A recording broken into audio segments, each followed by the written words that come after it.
I never thought I'd be the type of woman to spy on my own husband. But here I am, about to tell you the most humiliating and eye-opening story of my 33 years on this earth. My name is Angela, and until 3 months ago, I thought I had the perfect life. I'm a marketing executive at a mid-sized firm downtown, the kind of woman who wears power suits and commands boardroom meetings.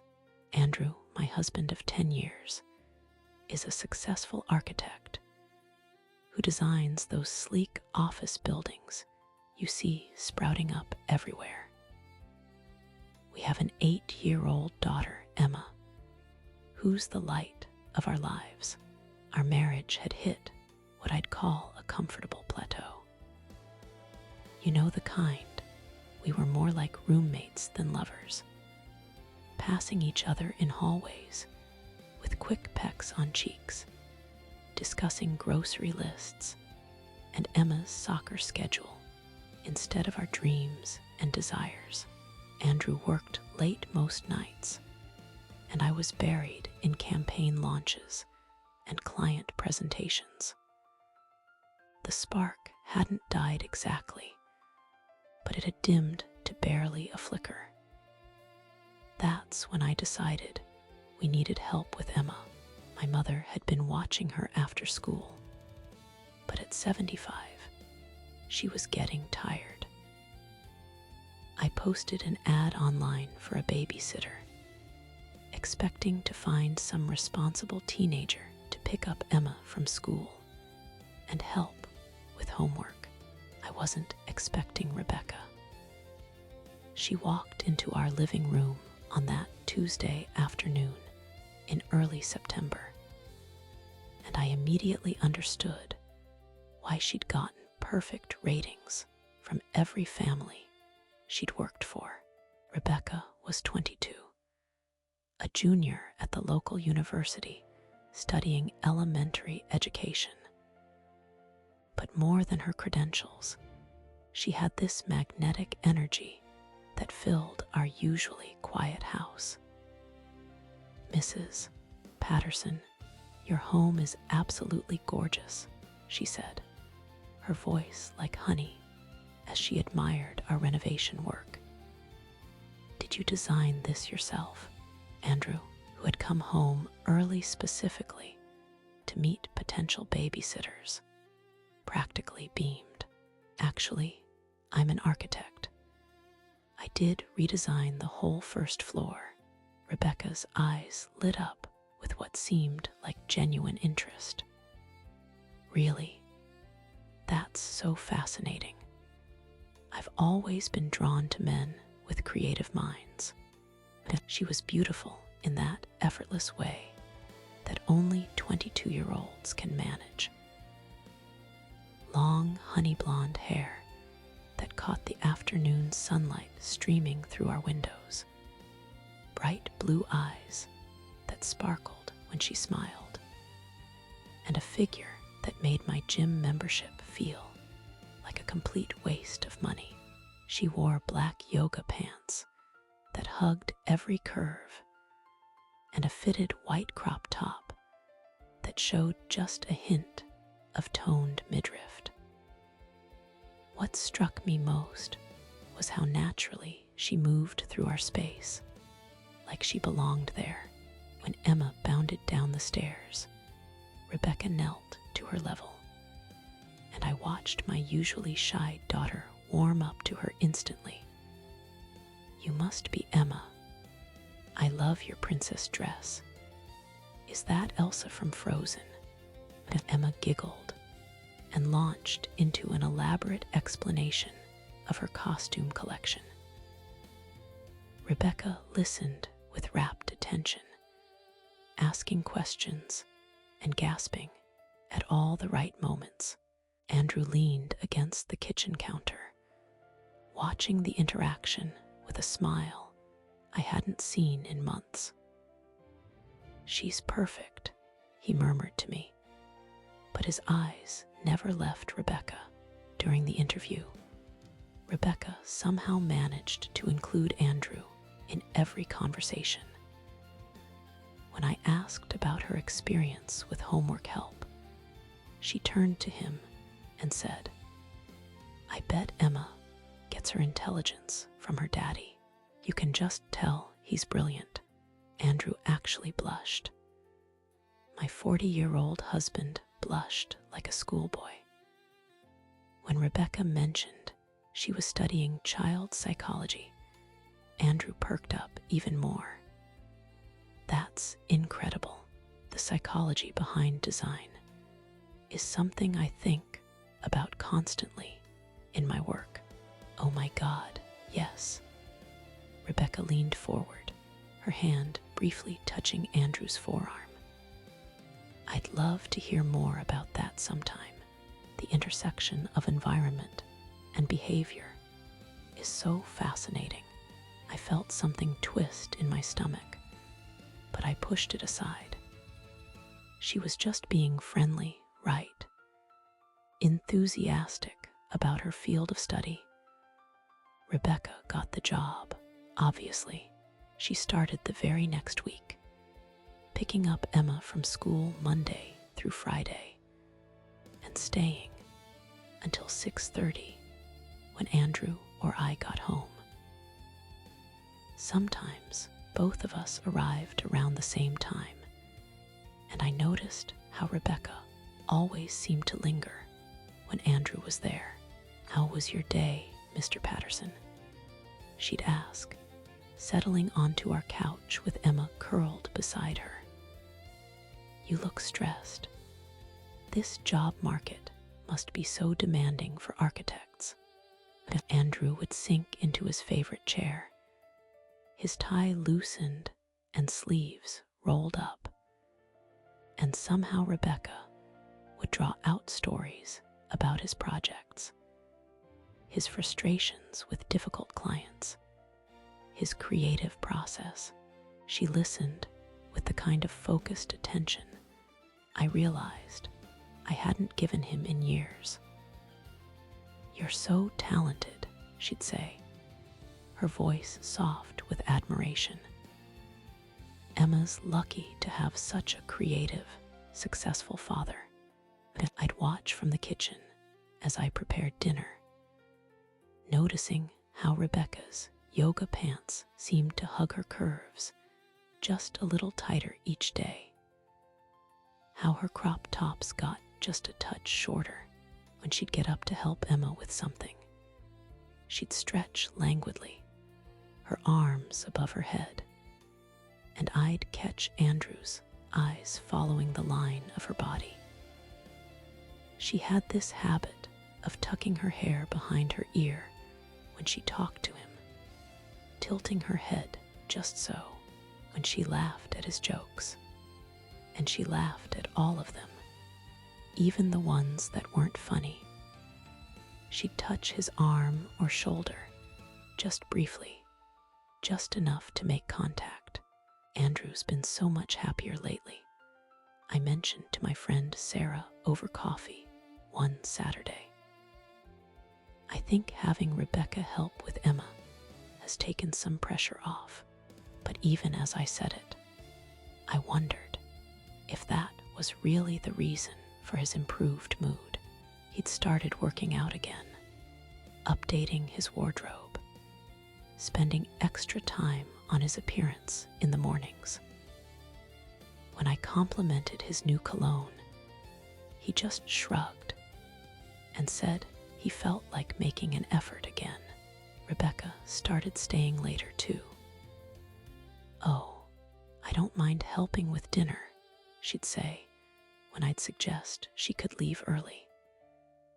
Emma and I were just getting to the good part of our chapter book, but I'd notice her in the kitchen with Andrew, standing just a little too close as she asked about his day, her hand resting on the counter inches from his. She'd bend over to load the dishwasher, her yoga pants stretching across her perfect rear, and I'd see Andrew's jaw tighten as he tried not to look. The worst part, I couldn't even be angry with her. Rebecca was wonderful with Emma, responsible, punctual, and genuinely sweet. She brought homemade cookies, helped with art projects, and had endless patience for bedtime stories. If I fired her for being young and beautiful, what kind of person would that make me? But late at night, lying in bed next to Andrew as he scrolled through his phone, I'd wonder what he was thinking about when he'd shower for longer than usual, when he'd hum while getting dressed, when he'd check his appearance in the hallway mirror before Rebecca arrived. The knot in my stomach grew tighter each day, but I told myself I was being paranoid, jealous of a college student who was just being friendly. I had no idea how wrong I was, or how much worse things were about to get. The first sign something had shifted came on a Tuesday morning. I was rushing around the kitchen, trying to get Emma ready for school, while simultaneously preparing for my own presentation that afternoon. My hair was still damp from the shower, and I was frantically searching for Emma's favorite lunchbox when Rebecca walked in. She was 30 minutes early. "Oh, I hope you don't mind," she said, setting down a coffee carrier from the expensive cafe downtown. I grabbed some extra coffee and thought Andrew might want some before his big meeting. I froze. Andrew had mentioned his client presentation exactly once, in passing, 3 days ago. How did Rebecca know about it? Andrew appeared in the doorway, and I watched his face light up when he saw her. "Rebecca, you didn't have to do that," he said. But he was already reaching for the cup she offered him. Their fingers brushed during the exchange, and neither of them pulled away immediately. "I remembered you saying you had that important presentation," she said, her voice soft and concerned. "I thought you could use the good stuff instead of our old coffee maker." Our old coffee maker. She'd been working for us for 6 weeks, and already she was talking about our household like she belonged in it. "You're an angel," Andrew said, and the way he looked at her made something cold settle in my chest. Rebecca beamed at him, then turned to me with that same sweet smile. "I got you one too, Angela. Vanilla latte with an extra shot, right?" She'd remembered my exact coffee order. I should have been grateful, but instead, I felt like I was watching a carefully choreographed performance where everyone knew their lines except me. Over the next few days, Rebecca's early arrivals became routine. She'd show up with coffee, with fresh pastries, with little treats she'd picked up on the way. But she never brought anything on the days Andrew left early for work or had out-of-town meetings. Only when he'd be home. Her outfits changed too. Gone were the conservative sweaters and modest jeans. Instead, she wore fitted tops that hugged her curves, with necklines that dipped just low enough to be noticeable. Her skirts got shorter, her yoga pants tighter, when she'd sit on our living room floor to play with Emma. I'd catch Andrew's eyes following the hem of her skirt as it rode up her thighs. "Could you help me reach the art supplies?" became Rebecca's favorite request whenever Andrew was nearby. Our hall closet had tall shelves, and she'd stand on her tiptoes, arching her back as Andrew reached over her. I watched from the kitchen as she'd accidentally press back against him, her body molding to his for just a moment too long. "Sorry," she'd whisper, but her smile suggested she wasn't sorry at all. Andrew started working from home more often. "Better for my productivity," he claimed. But I noticed he chose the days Rebecca would be there. He'd set up his laptop at the kitchen table instead of his home office, claiming he needed the natural light. But the kitchen table gave him a perfect view of wherever Rebecca was playing with Emma. I'd come home from work to find them on the couch together, sitting closer than two people, discussing a toddler's daily activities needed to sit.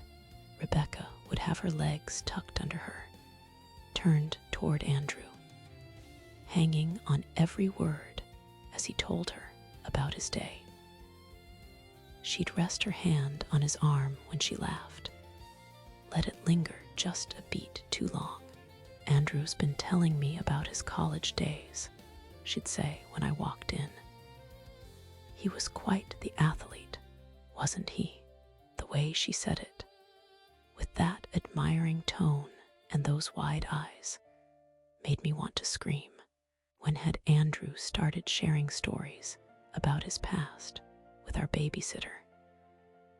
"You still have those shoulders," she'd add, giving him a playful nudge. "I bet you could still throw a football across the field." And Andrew would flush with pride, straightening his posture. "I try to stay in shape," he'd say, like he was 25 again, and trying to impress a girl at a bar. The compliments flowed freely from Rebecca's lips. She praised his cologne choice, asked about his workout routine, admired his shirt selections. "That blue really brings out your eyes," she told him one afternoon, and I watched Andrew's chest puff with masculine pride.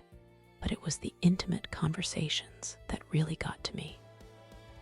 I'd walk into rooms and find them deep in discussion, their voices low and personal.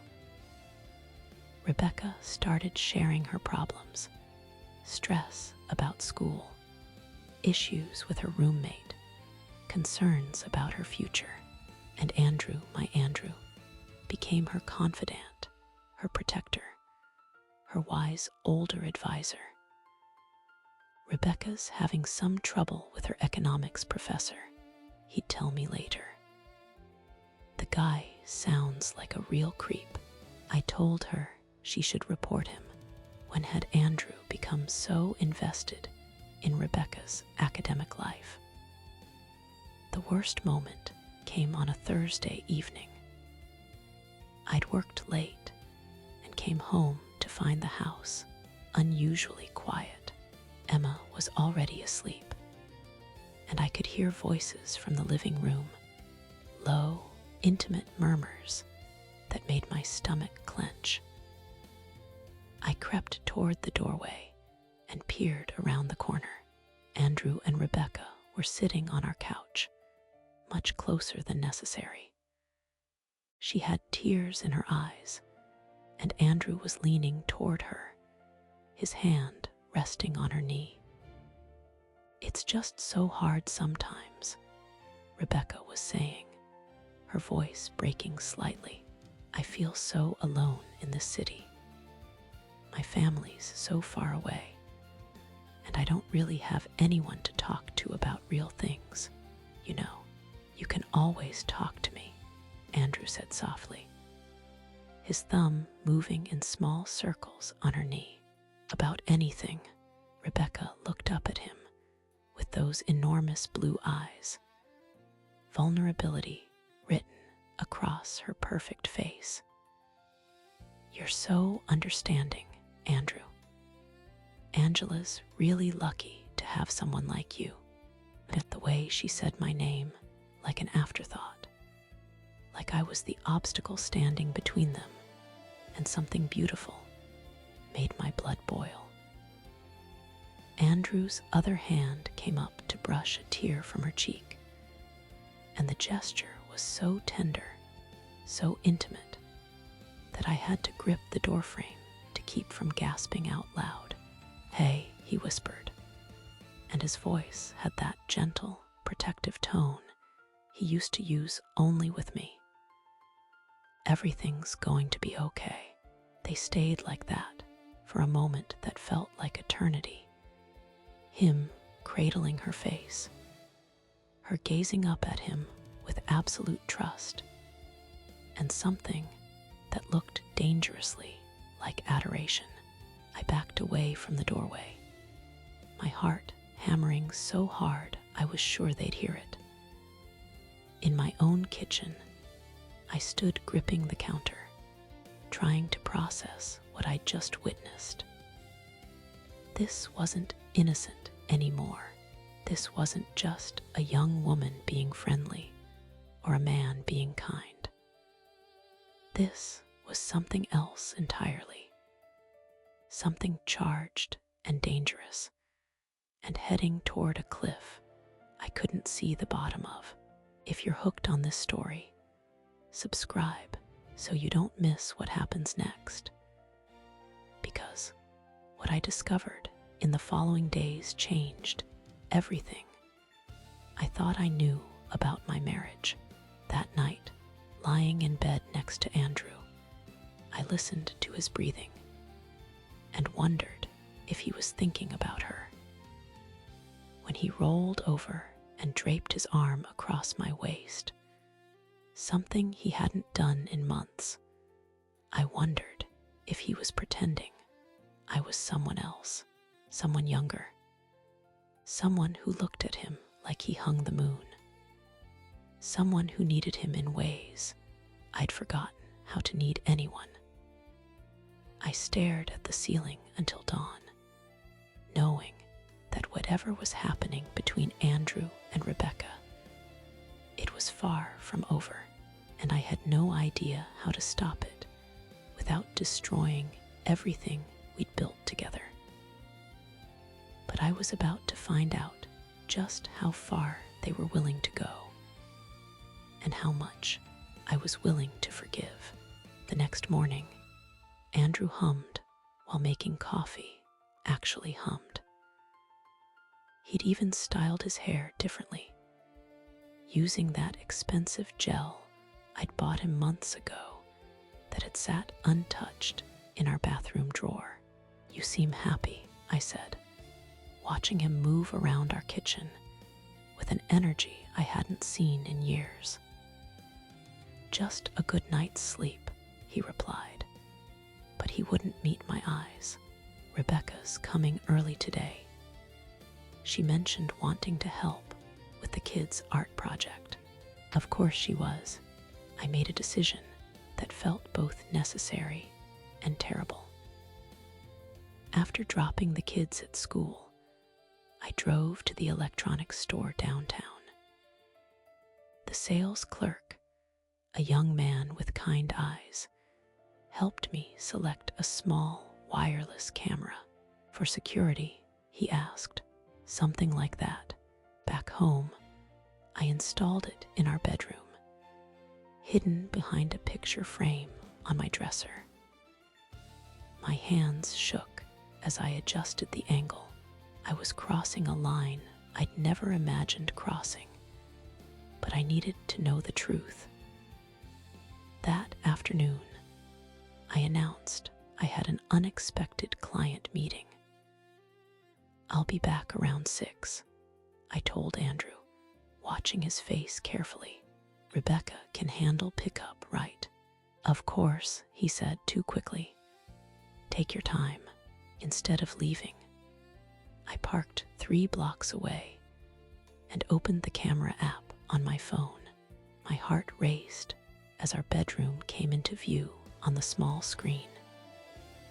For the first hour, nothing happened. I almost convinced myself I was being paranoid. Then Rebecca appeared in the frame. She wasn't supposed to be upstairs. The kids were in the living room. I could see them through the window from where I sat. But there she was, in our bedroom, moving with a familiarity that made my stomach clench. She went straight to my dresser, picking up my perfume bottles one by one, unscrewing caps and inhaling. She tried on my earrings, tilting her head in the mirror. Then she did something that made me grip my phone so hard I thought it might crack. She lay down on our bed, on Andrew's side specifically. She buried her face in his pillow, her body curling into the space where he slept every night. I sat in my car, watching this violation of my most intimate space, and felt something cold and sharp settle in my chest. But that was just the beginning. The next day, I orchestrated another emergency meeting. This time, I was prepared for what I might see, though nothing could have really prepared me. Rebecca arrived 20 minutes after I left. Through the camera, I watched her move through our house like she owned it. When Andrew appeared in the bedroom doorway, they didn't look surprised to see each other there. "The kids are napping," she said, her voice different than I'd ever heard it. Softer, more intimate. "Angela won't be back for hours," Andrew replied, and the way he said my name, like I was an obstacle rather than his wife, cut deeper than I expected. They stood facing each other in our bedroom, the space between them charged with something I recognized, but hadn't felt from Andrew in so long, I'd almost forgotten what it looked like. "Andrew," Rebecca whispered, and she stepped closer. "I can't stop thinking about yesterday, about what almost happened. We can't do this," he said, but his voice lacked conviction. His eyes were already traveling over her body. She was wearing that crop top again, the one that left nothing to imagination. "Can't we?" She reached up and touched his face, the same gesture I'd witnessed in the kitchen, but now loaded with intention. "Don't you feel this too? This connection between us?" Andrew closed his eyes at her touch, and I watched my husband's resolve crumble in real time. "You're so young," he whispered. "You have your whole life ahead of you." "I know what I want," she said firmly. "And I want you. I've wanted you since the first day I walked into this house." Then she kissed him. Not a tentative, accidental brush of lips, but a real kiss. Deep and hungry, and full of all the desire I'd seen building between them for weeks. Andrew stiffened for maybe half a second before his arms came around her, pulling her against him like he'd been starving. I should have stopped watching, should have driven home and confronted them, should have done anything except sit there witnessing my marriage implode in high definition.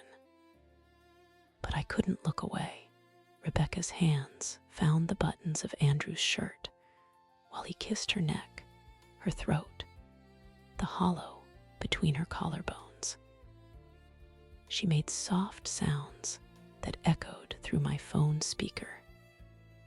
Sounds I hadn't made in our bedroom in longer than I cared to admit. "Are you sure?" Andrew asked, his forehead pressed against hers.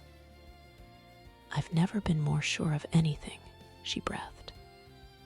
They moved toward our bed, my bed, where I slept every night with an urgency that spoke of weeks of built-up tension, finally finding release. Rebecca pulled off her crop top in one fluid motion, and Andrew's hands immediately found the newly exposed skin. The camera captured everything. Every kiss, every touch, every moment of passion that should have been mine. I watched Andrew worship Rebecca's body with an attention and desire I barely remembered receiving from him. I watched her arch beneath his touch, calling his name in ways that made it clear this wasn't their first time being intimate. Even if it was their first time in our bed, they made love with a desperation that spoke of stolen moments and suppressed longing, finally given free rein. Andrew held her like she was precious, like she was everything he'd been missing. Rebecca responded to his every touch like he was exactly what she'd been searching for. When it was over, they lay tangled in our sheets, in our bed, looking at each other with the kind of adoration I'd once thought was reserved for romance novels. "I love you," Rebecca whispered, her finger tracing patterns on Andrew's chest. "I love you too," he replied without hesitation. And that's when I finally stopped watching. I sat in my car for another hour, shaking and crying, and trying to process what I'd just witnessed. My husband, the man I'd built a life with, had children with, had trusted completely, had just made love to another woman in our bed and told her he loved her. But perhaps what hurt most was seeing the look on his face. I hadn't seen Andrew look that happy, that alive, that completely present in years. Maybe not since we were first dating. When I finally went home, they were in the kitchen making dinner together, the kids helping. We looked like a perfect family, just with the wrong woman playing the wife. "How was your meeting?" Andrew asked, kissing my cheek with lips that had been on Rebecca's skin hours earlier. "Productive," I managed. That night, lying next to him, I felt the weight of what I knew pressing down on my chest like a physical thing. Andrew slept peacefully beside me, probably dreaming of her, while I stared at the ceiling and wondered what I was going to do with the truth I'd uncovered. Because now I knew. My husband was in love with our babysitter, and if the camera had captured their passion accurately, she was completely, desperately in love with him too. The question was, what was I going to do about it? The next morning, I woke up feeling like I'd been hit by a truck. Andrew was already in the shower, humming, actually humming, while I lay there with the weight of his betrayal crushing my chest. I couldn't just confront them. Not yet. I needed more evidence, more proof of what this really was. Maybe it was just a momentary lapse, a mistake they'd both regret. Maybe seeing it recorded would shock them back to reality.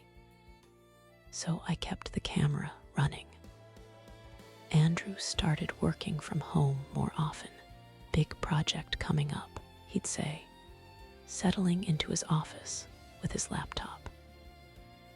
Need to focus without office distractions. But I knew the real reason Rebecca would arrive at 3, and he wanted to be there when she did.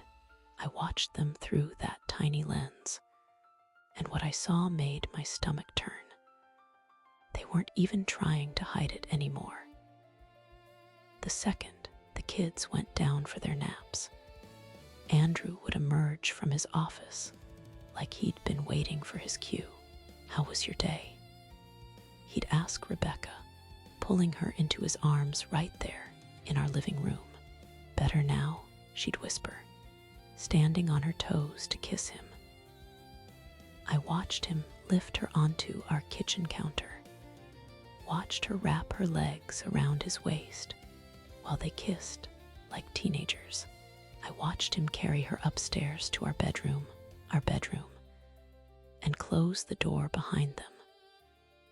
The recordings from those afternoons were devastating, not just because of what they were doing, but because of how they were with each other. Tender, passionate, completely lost in each other in a way that made it clear this wasn't just physical. "I've never felt like this before," Rebecca whispered during one particularly intimate moment. Her fingers tangled in Andrew's hair. "Neither have I," he replied, and I could hear the sincerity in his voice. "You make me feel alive again, as if our marriage, our life together, had been some kind of death sentence." Rebecca started wearing Andrew's cologne. I could smell it on her when she'd greet me at the door. That woody scent I'd bought him for Christmas mixed with her vanilla perfume. She'd started doing our laundry too, claiming she wanted to help out more. Of course she did. She was washing away the evidence. I found her lipstick marks on coffee mugs in the sink, coral pink stains that definitely weren't mine. She left bobby pins on Andrew's nightstand and forgot a pair of earrings on the kitchen counter. Small silver hoops I'd seen her wearing the week before. Andrew's phone became his constant companion. He'd text during dinner, smile at messages during our conversations, and sleep with it face down on his nightstand. When I casually asked who was messaging so much, he'd shrug and say, "Work stuff," or just Rebecca confirming tomorrow's schedule. But I knew better. I'd seen how his face lit up every time that phone buzzed. One evening, while he was in the shower, I took a risk. His phone was charging on the dresser, and for once, he'd forgotten to lock it. My hands shook as I scrolled through his messages with Rebecca. What I found made me physically nauseous. "Can't wait to see you tomorrow, Daddy," one message read. Daddy. She was calling my husband Daddy. "Miss you already," Andrew had replied. Counting the minutes, there were photos too. Rebecca in our bed, wearing my silk nightgown, the burgundy one Andrew had given me for our anniversary. Andrew shirtless in our kitchen, coffee mug in hand, grinning at the camera. But it was the longer conversations that really broke my heart. "I can't keep pretending," Rebecca had written. "I want to wake up next to you every morning." "Soon," Andrew had replied. "I just need to figure out the right way to tell Angela. She deserves better than this. She deserves someone who actually wants her," Rebecca had shot back. "You haven't been happy in years, Andrew. Anyone can see that. You're right. God, you're so right. I love you, Rebecca. More than I ever thought possible. I love you too. We belong together." I put the phone down with trembling hands, just as I heard the shower turn off. When Andrew emerged, towel wrapped around his waist, he smiled at me like nothing had changed. "Good shower," I managed. "Great," he said, kissing my forehead. "You okay? You look pale, just tired." And Rebecca started making little comments when Andrew wasn't around. Subtle digs that felt like tiny knives. "You work so much, Angela," she'd say while folding laundry. Andrew mentioned he barely sees you anymore, and it must be hard being away from the family so much. Good thing Andrew has help with the kids. Andrew deserves someone who really appreciates him. Don't you think? And each comment was delivered with that sweet smile, that innocent tone that made me question if I was reading too much into it. But I knew. She was marking her territory, letting me know that she saw me as competition. Competition she was winning. The worst part was watching Andrew with her around the kids. He was more patient, more present, more engaged than he'd been in months.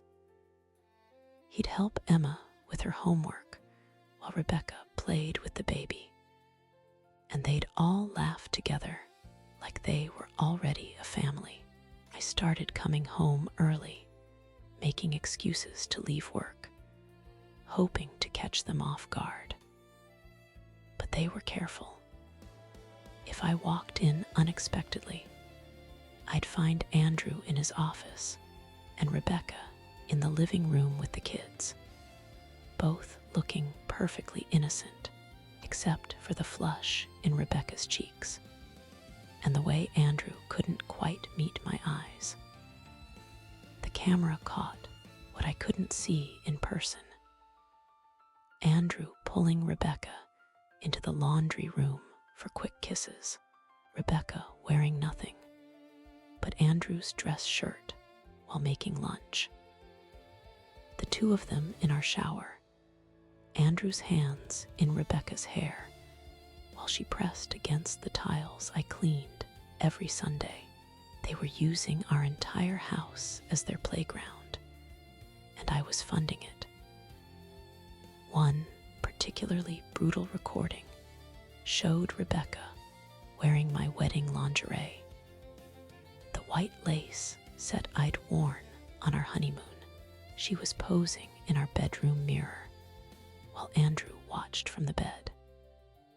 And when she turned to face him, the look of pure adoration on his face made me want to throw my laptop across the room. "You're so beautiful," I heard him whisper. "Perfect. All yours," she replied, crawling onto the bed toward him. If you've ever been tempted by someone you shouldn't have been, hit that like button, because what I witnessed next changed everything. I watched my husband make love to another woman in my lingerie, on my sheets, in the bed where we'd conceived our children. And afterward, as they lay tangled together, I heard Rebecca say the words that finally pushed me over the edge. "When are you going to tell her, Andrew? I'm tired of hiding. I want to be your wife." Andrew was quiet for a long moment, stroking her hair. Then he said, "Soon, I promise. You're my future, Rebecca. Angela. Angela's my past. My past, 20 years together, 2 children, a life we'd built from nothing. And I was his past." I closed the laptop and sat in my car, shaking with a rage so pure it scared me. They thought they were so clever, so careful. They had no idea I'd been watching, recording, collecting evidence of their betrayal. But now I had everything I needed.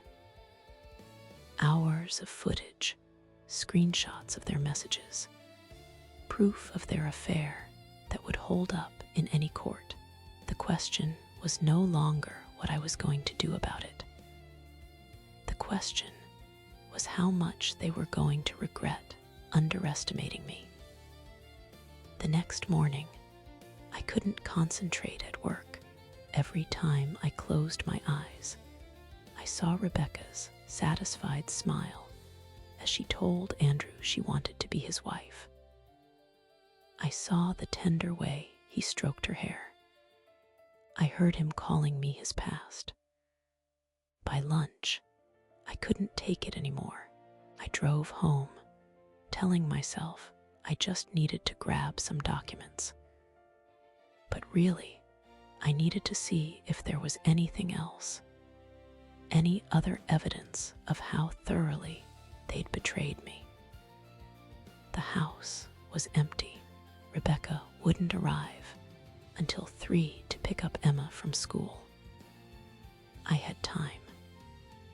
I went straight to the guest bathroom, the one Rebecca always used when she was here. Behind the mirror, tucked in the medicine cabinet, I found what I wasn't looking for but should have expected: a pregnancy test box. Empty, my hands shook as I searched the small wastebasket. There, wrapped in tissue, was the test itself. 2 pink lines. Positive. I sank onto the bathroom floor, the test trembling in my hands. Rebecca might be pregnant with Andrew's baby, 20 years of marriage, and another woman might be carrying my husband's child. I stumbled back to my car and sat there, staring at the test.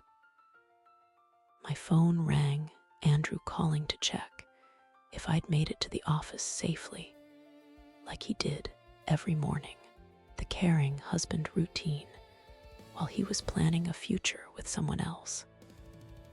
"Hi," I managed. "Hey, beautiful. Just wanted to make sure you got in okay." Traffic looked bad this morning. Beautiful. He used to mean that when he said it to me. "Yeah, I'm fine. You sound tired. Long night." If only he knew how long. Just work stress. I might have to travel next week. The Peterson account. Again. You've been traveling so much lately. I almost laughed. Of course he wanted me gone. More time with Rebecca. Business is business, Andrew. After we hung up, I called my assistant and told her to book the Peterson trip. Then I went home and checked the hidden camera footage from that morning. There was Rebecca, sitting on our couch at 9 a.m., talking on her phone while Andrew made her coffee. "I don't know yet," she was saying. "I took the test, but God, Sarah, what if I am? What if I'm actually pregnant?" Andrew appeared with 2 mugs, setting one beside her. Even from the camera angle, I could see the concern on his face. "Pregnant with what?" he asked when she hung up. Rebecca bit her lip, that innocent gesture she'd perfected. "Andrew, we need to talk." He sat beside her, close enough that their knees touched. "About what?" "I might be. I mean, there's a chance I could be." "Rebecca." His voice was gentle but firm.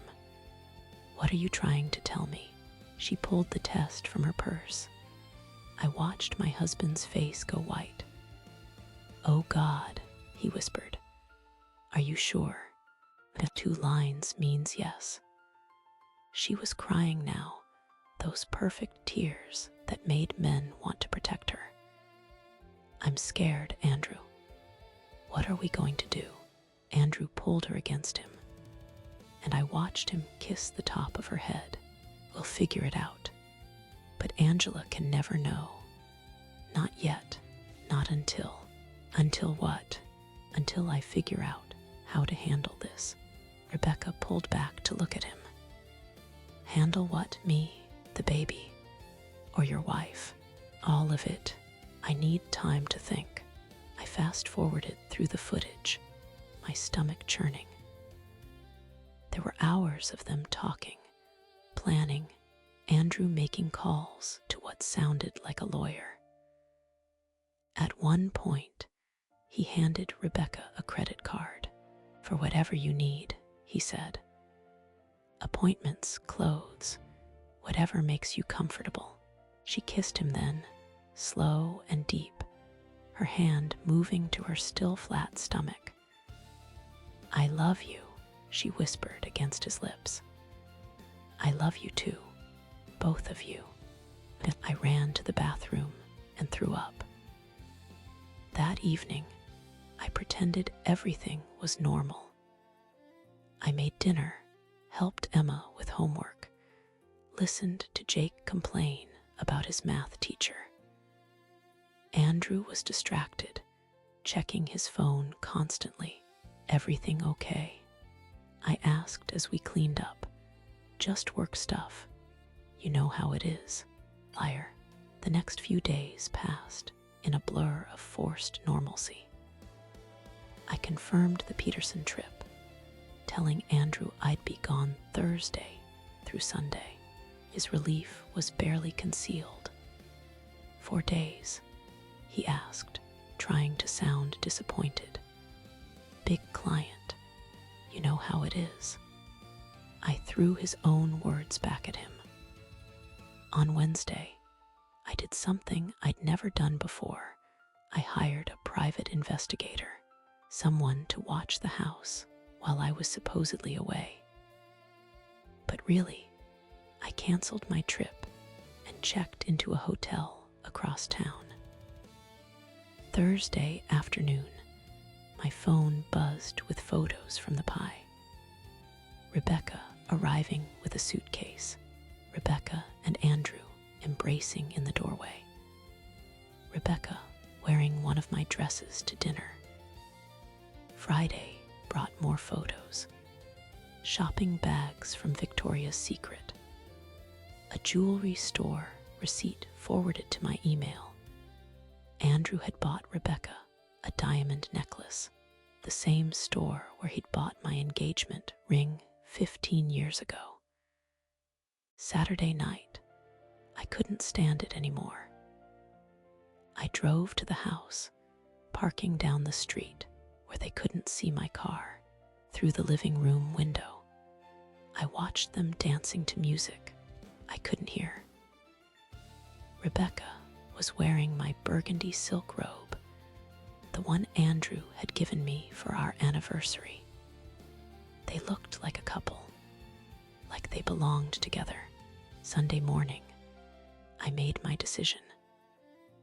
I drove home early, letting myself in through the back door as quietly as possible. I could hear voices upstairs, Andrew and Rebecca, talking in low, intimate tones.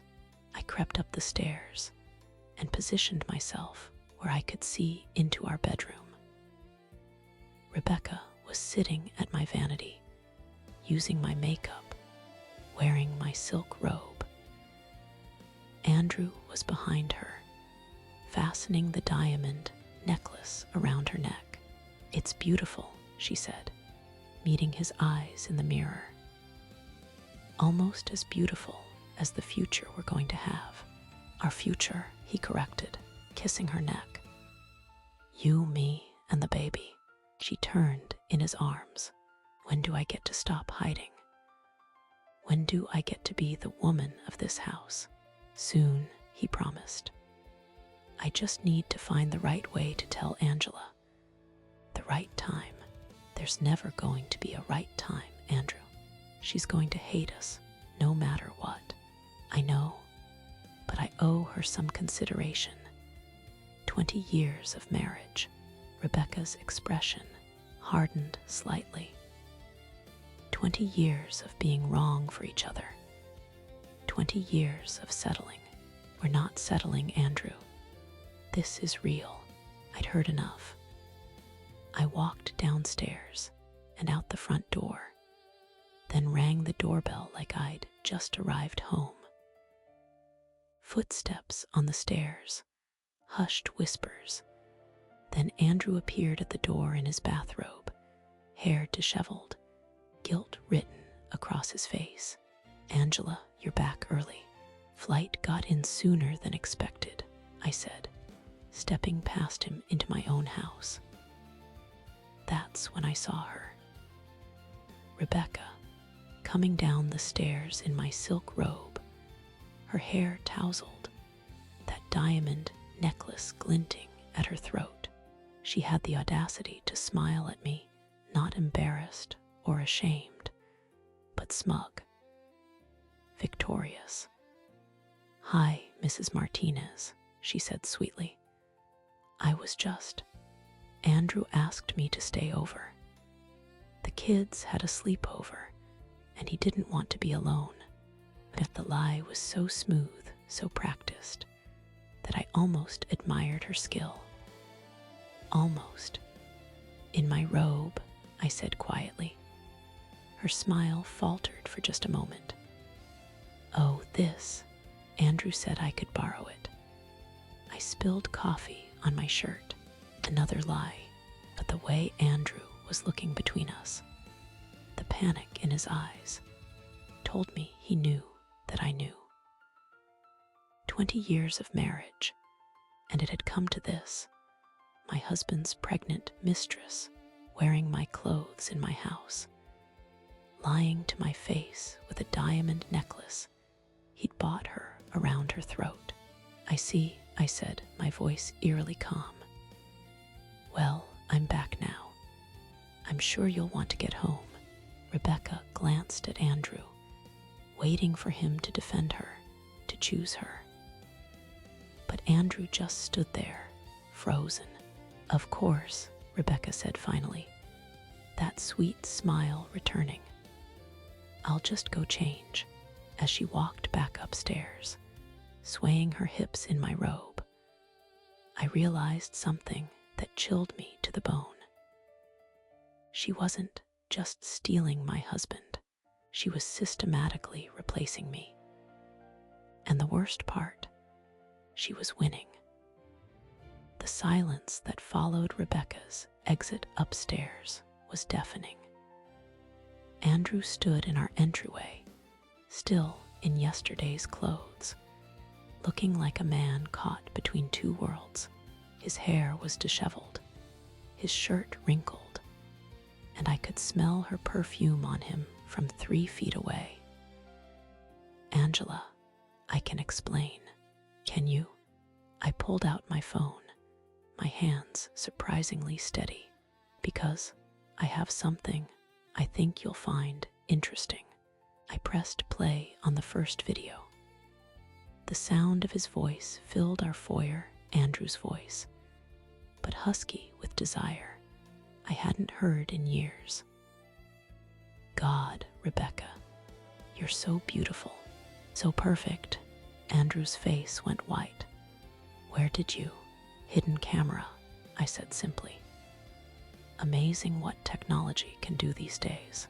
The audio continued, Rebecca's breathy moans mixing with Andrew's declarations of love.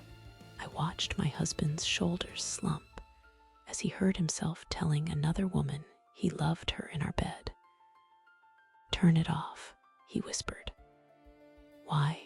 Embarrassed. I scrolled to another video. "This one's from last Tuesday. You know, when you said you were working late." Andrew lunged for my phone, but I stepped back. "Don't you dare. Angela, please. It's not what you think. It's not what I think."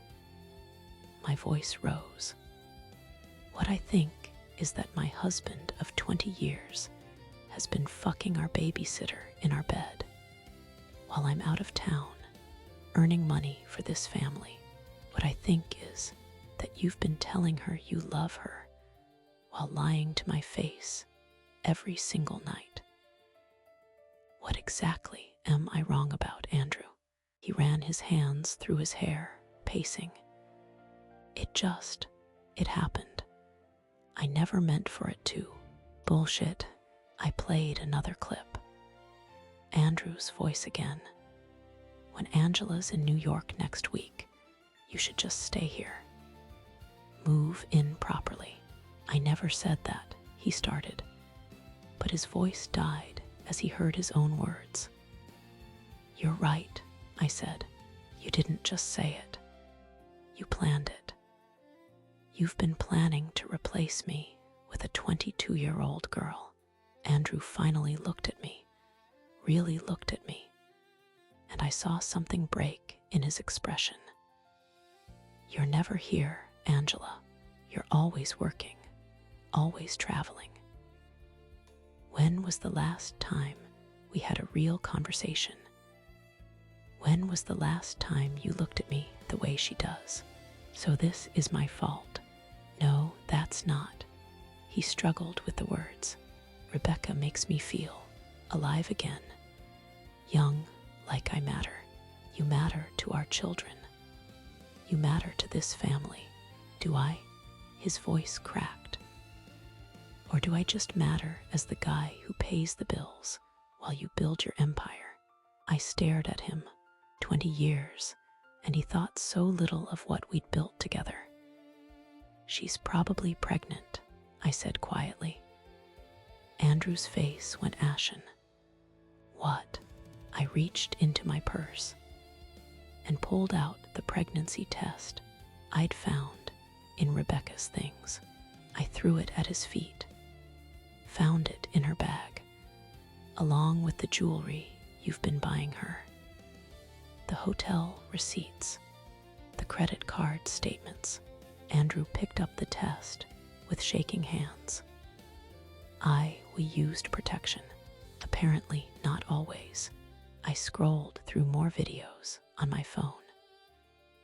"Want to see the footage from last month when you definitely weren't using protection?"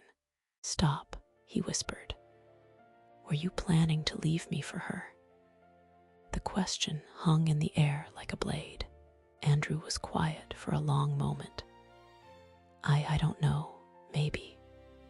She represents everything that's been missing from our marriage. Passion, excitement. She actually wants to be with me. I am your wife. Are you? Because it feels like you're my business partner, who occasionally sleeps in the same house. The words hit like physical blows, but I refused to show weakness. Instead, I called Rebecca. "What are you doing?" Andrew asked, panic returning to his voice. "Rebecca, sweetie," I said when she answered. "Could you come downstairs? Andrew and I would like to have a conversation with you." There was a pause. Sure. Give me a second." She appeared a few minutes later, having changed back into her own clothes, but still wearing my diamond necklace. Her confidence was remarkable. She walked down those stairs like she owned the place. "You wanted to see me?" she asked, that same sweet smile playing on her lips. "I thought you might enjoy watching some home movies with us," I said, holding up my phone. Rebecca's smile faltered slightly, but she recovered quickly. "I'm not sure what you mean." I pressed play on the bedroom footage. The sound of Rebecca's voice filled the room. "I love you so much, Daddy. Tell me you're going to leave her." Rebecca didn't look away. She didn't blush or stammer or apologize. Instead, she lifted her chin defiantly. "Well," she said, "I guess we're all being honest now." Andrew stepped toward her. "Rebecca, don't." "Don't what?" She laughed, a sound like breaking glass. "Don't tell your wife the truth, that you've been miserable for years. That you come alive when you're with me in ways you never do with her." She turned to face me directly. "You want to know the truth, Angela. Andrew chose me because I'm everything you're not. I'm young, I'm fun, and I actually enjoy being with him. I don't treat him like a paycheck or a business arrangement." "You're a child," I said coldly. I'm a woman who knows how to make a man happy. She touched the necklace at her throat, a woman who appreciates what she has instead of taking it for granted. You manipulative little. I didn't manipulate anyone, Rebecca shot back. I just gave Andrew what you couldn't. Attention, passion, respect. And Andrew was looking between us like he was watching a tennis match. But I could see something changing in his expression as Rebecca spoke. Reality was setting in. Is she right? I asked him. Is that what you think of our marriage? And Andrew opened his mouth, then closed it. For the first time, he seemed to really see Rebecca, not as the fantasy she'd been presenting, but as the young woman who was standing in his living room, wearing his wife's jewelry, destroying his family without a trace of remorse. He started, then stopped. Rebecca stepped closer to him, her hand reaching for his arm. Andrew, we talked about this. We have plans. But Andrew stepped back. Plans, I asked. You mean the pregnancy, the moving in, the replacing me completely? Rebecca's mask finally slipped. You think you deserve him. You think any of this is about what you deserve. You left him lonely and ignored for years. I just filled the space you abandoned. I built a career to support this family. You built a wall between yourself and your husband. Rebecca screamed back. And then you act shocked when someone else climbed over it. The three of us stood there, the weight of months of deception and betrayal hanging in the air between us. 20 years of marriage reduced to this moment. If you think I made the right choice confronting them together like this, leave a like. If not, tell me why in the comments. Because what happened next would determine everything.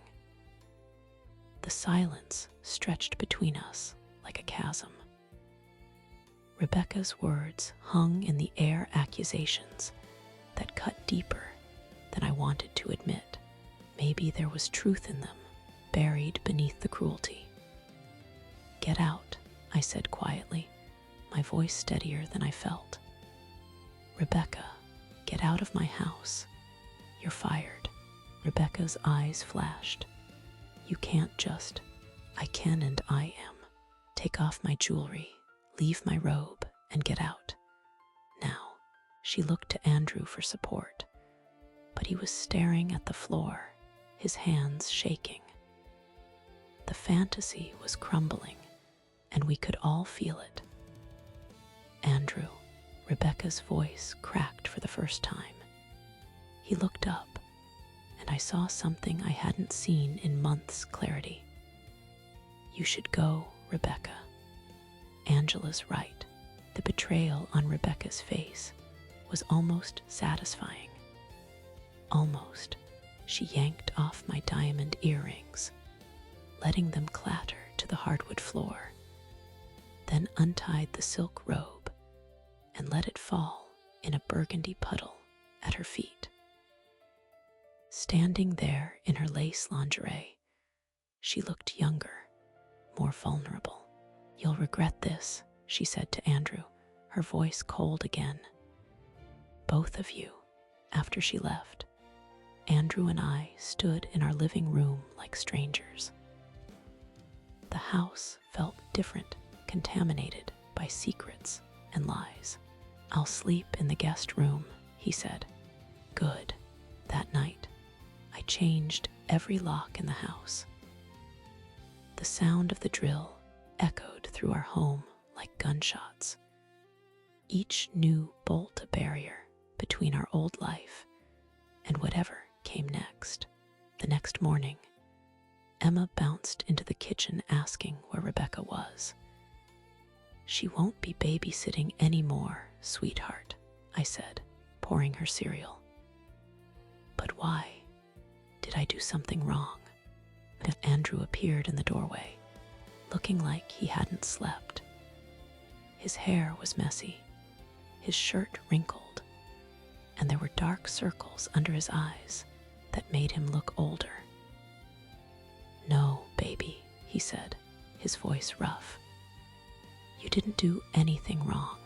Emma looked between us with that intuitive wisdom children possess. "Are you and Daddy fighting?" I caught Andrew's eye across the kitchen. For a moment, we were united in protecting our daughter's innocence. "Grown-ups sometimes disagree," I said carefully.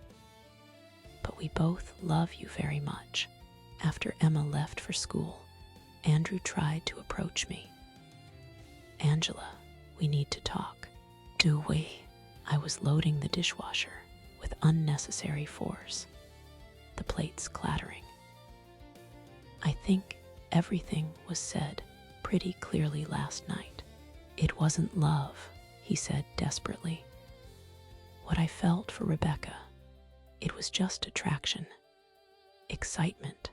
I was stupid and selfish, but I never stopped loving you." I slammed the dishwasher shut. "You told her you loved her." "I have it on video, Andrew." I was caught up in the moment. The attention, the way she made me feel young again. Important. He ran his hands through his hair. "I know how that sounds, but it's true." "And what about the pregnancy?" "The plans to leave me. I don't know if she's really pregnant." "And the plans?" "God, Angela, I was living in some fantasy.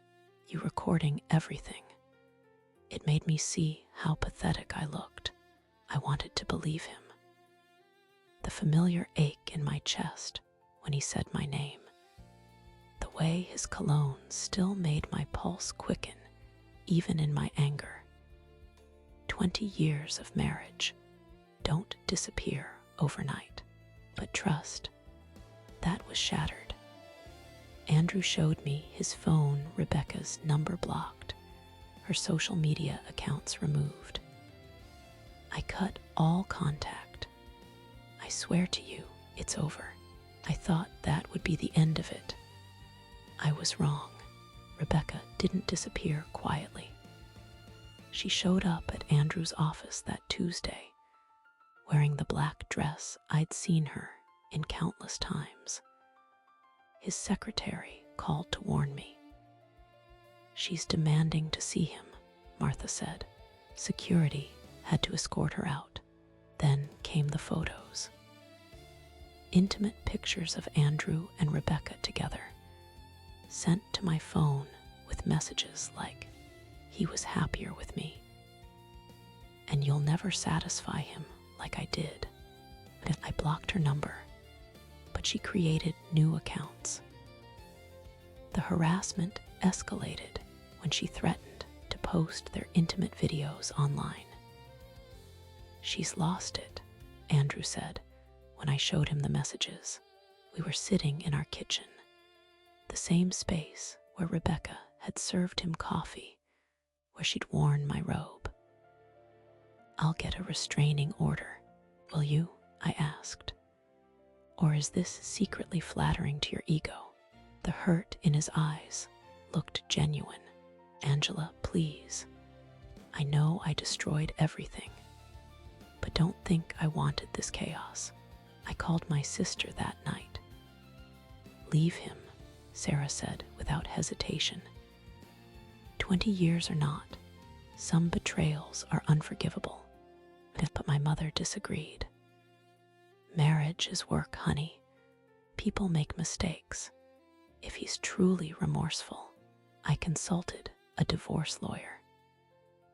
Patricia Hendricks laid out my options with clinical precision, asset division, custody arrangements, alimony calculations. The numbers made it real in a way that hurt worse than the betrayal itself. You have excellent grounds, she said, reviewing the video evidence. But are you sure this is what you want? Was I sitting in that sterile office? I realized I didn't know anymore. The nights were the hardest. I couldn't sleep in our bed. Every time I closed my eyes, I saw Andrew and Rebecca tangled in our sheets. I moved to Emma's old toddler bed in the guest room, my knees pressed to my chest, staring at the ceiling. Andrew would knock sometimes. Angela, can we please talk? I'm sleeping. You're not. I can hear you moving around. And one night, I opened the door. He was standing there in his old college t-shirt and pajama pants, looking lost. I miss you, he said simply. The honesty in his voice broke something in me. I miss you too, I whispered, but I don't know how to trust you anymore. Tell me how, whatever it takes. I started checking his phone constantly. His location, his call logs, his emails. He submitted to it without complaint. But I hated who I was becoming: suspicious, controlling, bitter. This isn't sustainable, I told him, after catching myself scrolling through his work messages at 2 a.m. I can't live like this. Then don't, he said. Either divorce me or figure out how we rebuild. But this limbo is killing all of us, including Emma. He was right.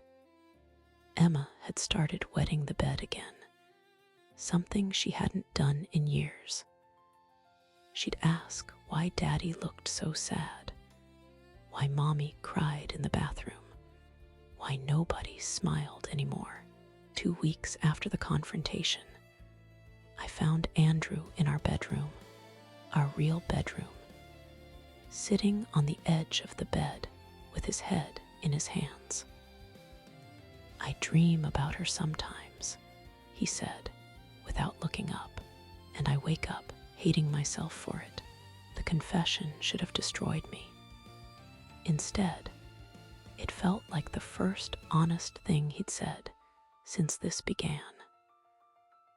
I dream about burning this mattress, I admitted. He looked up, and for the first time in weeks, I saw something that looked like hope in his eyes. We could, he said, start over. New bed, new rules, new everything. I sat down beside him, careful to leave space between us. What would new rules look like? Complete transparency. Counseling. Whatever you need to feel safe again. The word safe hit me harder than I expected. I hadn't felt safe in months. I need time, I said, and conditions. Andrew nodded. Anything. For the first time since finding that hidden camera footage, I felt like maybe we had a chance. I stared at Andrew's face in the dim bedroom light, studying the man I'd loved for 8 years. The hope in his eyes was fragile, desperate, like a drowning person reaching for a rope.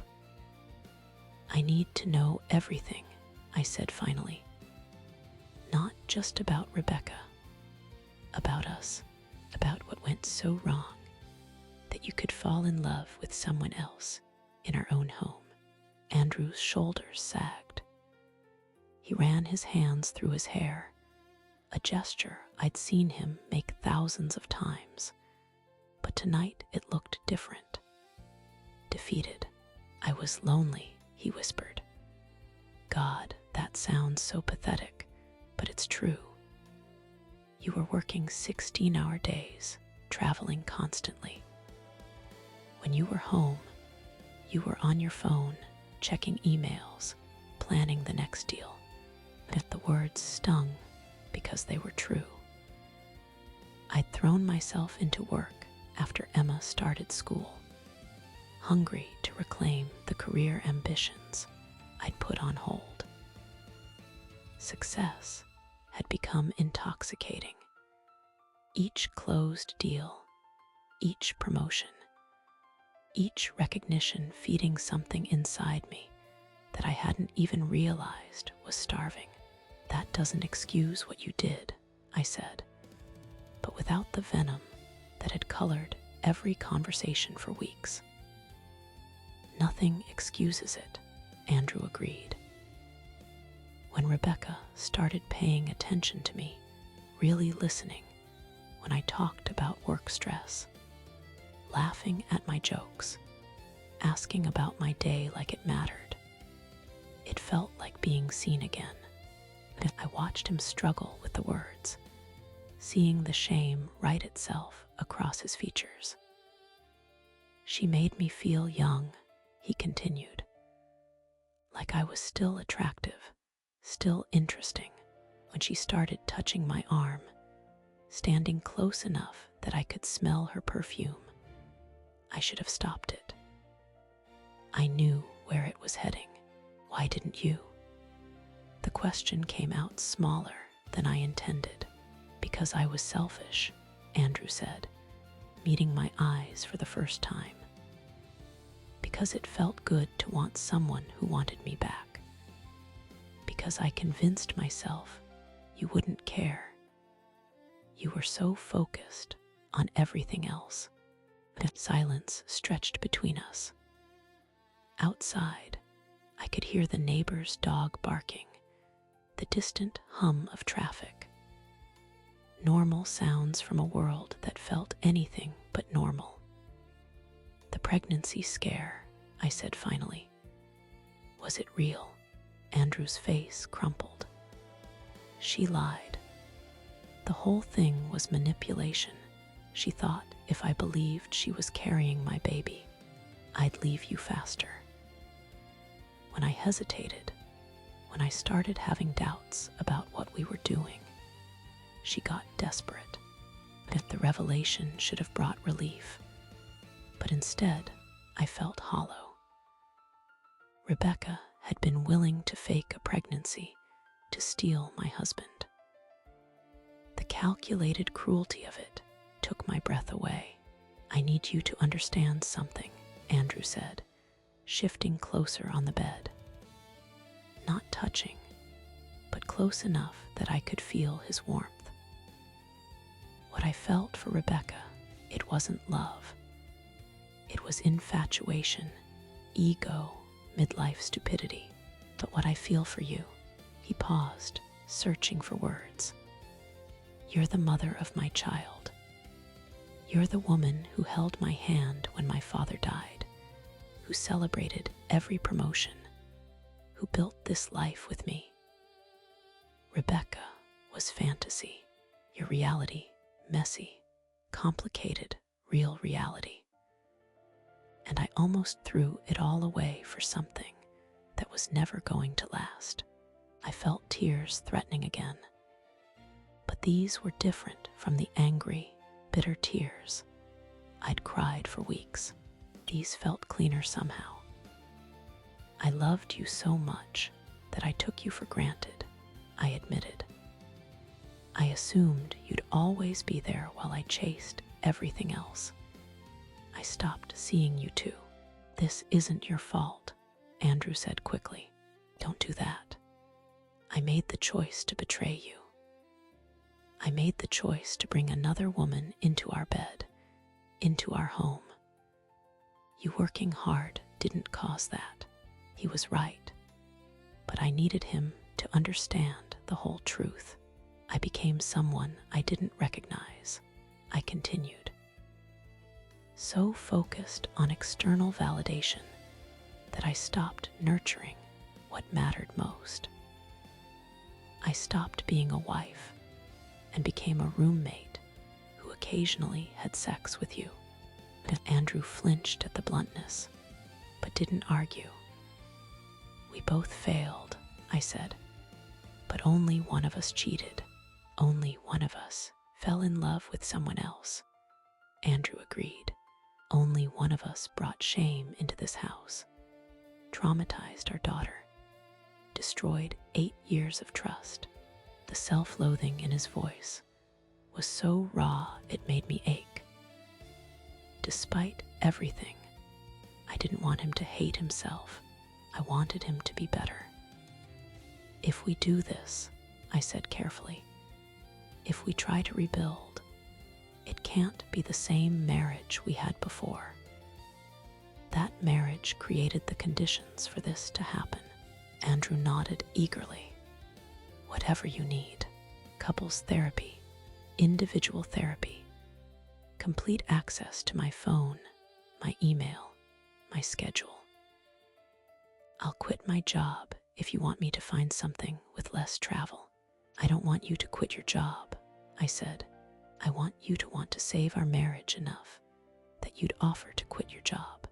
A ghost of a smile crossed his face, the first I'd seen in weeks.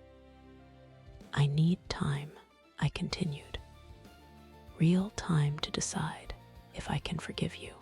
Not just say the words, but actually feel it in my heart. How much time? I don't know. Months, maybe longer. And during that time, you sleep in the guest room. No physical intimacy until I'm ready. No pressure, no expectations. Andrew's face fell slightly, but he nodded. Okay, and we get a new mattress tomorrow, I added. I can't sleep on the bed where you made love to her. We'll burn it if you want, Andrew said, and I could tell he meant it. I looked at him sitting there, this man who'd broken my heart, but who I somehow still loved despite everything. The path forward felt impossibly difficult. But for the first time since finding that hidden camera footage, I could actually see a path. I need to share something, I said, turning slightly toward the invisible audience I'd grown accustomed to addressing. Share this video with someone who needs to hear this story. Sometimes the hardest conversations are the ones that save us. Turning back to Andrew, I felt something shift inside me. Not forgiveness that would take time, but possibility. We start with counseling, I said. Next week. Andrew's relief was palpable. Thank you, he whispered. Thank you for giving us a chance. Don't thank me yet, I warned. This is going to be the hardest thing either of us has ever done, and there's no guarantee we'll make it through. But there's a chance. I looked at him, really looked at him, and saw not the man who'd betrayed me, but the man who'd held me during thunderstorms, who'd cried when Emma took her first steps, who'd built a life with me that was worth fighting for. There's a chance, I said. For the first time in months, we sat in comfortable silence. Not the tense, angry quiet that had defined our interactions, but something that felt almost peaceful. The road ahead was long and uncertain, but we were finally walking it together. 6 weeks later, I stood in the empty living room of our new house, watching Andrew carefully wrap our wedding photos in newspaper. The irony wasn't lost on me. We were literally packing away our past while trying to build a future. Are you sure about these? He asked, holding up our wedding album. I looked at the young woman in white on the cover, so naive, so trusting. Pack them, I said. But they go in the basement for now. Andrew nodded, understanding. Everything was conditional now. Every decision, every gesture, every moment of intimacy had to be earned. The new house was smaller than our old one, but it felt right. No memories memories of Rebecca lurking in corners. No shadows of betrayal in the hallways. Emma had already claimed the biggest bedroom upstairs, delighted by the built-in window seat where she could read her stories. "Mommy, can we paint my room purple?" Emma asked, appearing in the doorway with paint samples clutched in her small hands. "We'll see what Daddy thinks," I said automatically, then caught myself. These small moments of inclusion still felt foreign after months of making every decision alone. Andrew looked up from the box he was taping. "Purple sounds perfect, Princess. Maybe we can paint some flowers on the walls too." Emma squealed with delight and ran off to find her art supplies. In the silence that followed, Andrew and I exchanged a look, careful, hopeful, still fragile. "The counselor wants to see us twice a week now," I said, checking my phone. "Tuesday and Friday, whatever you need," Andrew replied immediately. It had become his standard response to everything therapy appointments, my random phone checks, the GPS tracker on his car, complete submission to my conditions. Sometimes I wondered if his compliance was genuine remorse or just fear of losing everything. Dr. Martinez, our couple's therapist, said it would take time to know the difference. "Andrew," I said, setting down the box I'd been packing, "I need to tell you something." He froze, and I could see the panic flash across his face. Even now, 6 weeks into our cautious reconciliation, he expected the worst from every serious conversation. "Rebecca called my office yesterday," I continued. His face went pale. "What did she want?" "To tell me she's engaged." I watched his reaction carefully. Relief, confusion, maybe a flicker of something else. "To some investment banker she met at a coffee shop."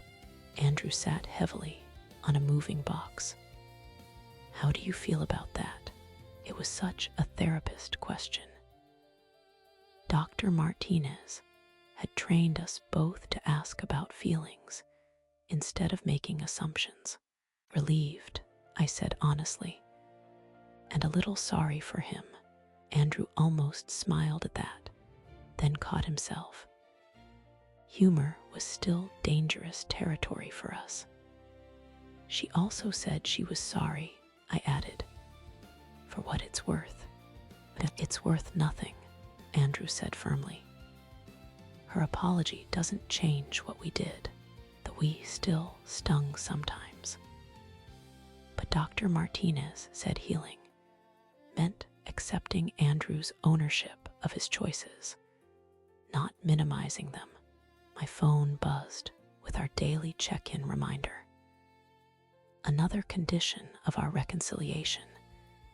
Andrew texted me every 2 hours during workdays. Location, activity, emotional state.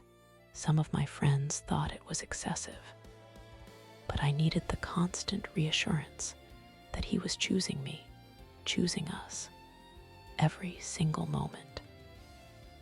Conference room meeting with the Peterson account. His text read, "Missing you and Emma. Can't wait to paint tonight." I typed back, a heart emoji, small progress from the cold. Received responses I'd sent for the first month. The moving truck arrived at 3, and I supervised while Andrew directed the movers, watching him lift boxes and coordinate logistics. I caught glimpses of the man I'd fallen in love with, competent, caring, focused on making our life better. "Mrs. Patterson, One of the movers held up a small jewelry box. Found this under the master bed. My heart stopped. It was Rebecca's jewelry box, the one she'd left behind in her hasty exit from our old house. I'd forgotten it was there. Andrew saw my face and immediately understood. "I'll throw it away," he said quickly. "No." I took the box from the mover, feeling its weight. "I'll handle it." Inside were the silver hoops Rebecca had worn that first day, some cheap costume jewelry, and tucked in the bottom, a pregnancy test. Negative, of course. Just another prop in her manipulation. Andrew watched me examine the contents, his face a mixture of shame and concern. "Angela, it's okay," I said, surprising myself by meaning it. "It's just stuff. It can't hurt us anymore." I walked to the kitchen trash can and dumped everything inside. The sound of jewelry hitting the bottom felt final, cleansing. "I'm proud of you," Andrew said softly. "Don't," I warned. "We're not there yet." But later that evening, as we sat on the floor of Emma's new room with paint brushes and purple paint, I felt something shift. Emma was giggling as Andrew helped her paint wobbly flowers on the wall, his hands guiding hers with infinite patience. "Mommy, come paint with us," Emma called. I joined them on the floor, dipping my brush in lavender paint. As I reached across Andrew to paint a stem, our hands touched briefly. Instead of pulling away immediately, I let the contact linger for just a moment. Andrew's breath caught almost imperceptibly. It was the first intentional touch I'd initiated since our reconciliation began. "This one needs leaves," I said, focusing on the flower to hide my own reaction. "I'll do leaves," Emma announced, grabbing a different brush. We painted in comfortable silence for a while, the three of us creating something beautiful together. When Emma got paint in her hair, we both reached to help her at the same time, our shoulders bumping. "Sorry," Andrew murmured. "It's okay," I said, and meant it. Later, after Emma was asleep in her new purple paradise, Andrew and I sat on the back porch of our new house with glasses of wine. The silence between us was different now. Not the angry quiet of those first months, or the careful politeness of early reconciliation, but something approaching peace. "I used to dream about her," Andrew said suddenly. "Rebecca, even after everything fell apart." I tensed, but forced myself to listen.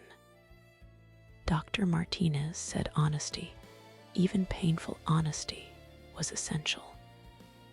"I don't anymore," he continued. "Now I dream about you, about us, about getting back what I threw away." I looked at him in the dim porch light.